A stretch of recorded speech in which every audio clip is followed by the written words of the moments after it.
chủ lo lên á nhưng mà con bền lên ba tàu kia tầm ăn được đường mình từ sản thiên á.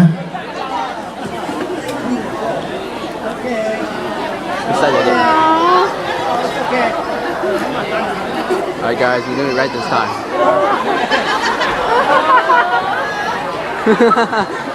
Little girl is there.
Kan sana kau ni sedang mula ni kan nak kata belia, nak komplit pulau ni nana ya.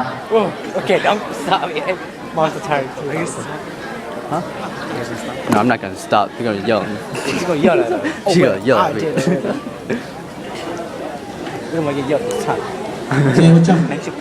We're recording tu this too. pasal orang dah nanti I ah. don't want you to yell at me, so I record. Macam mana? Jangan saya orang tu kau siapa tahu itu đại个我们这人才做放到这个的二呢，我先到要领路的个就这那个我那几个给你么给吧，给几张那还找二两八到班的嘛，我那是了招，有什么要的几，我好不配没的，我那些人才是呢，而且到现在因为花刚才呢，那轮路啊，被我们自己跟这个学嘛，我教你，八倍你嘛嘛，我自己嘛。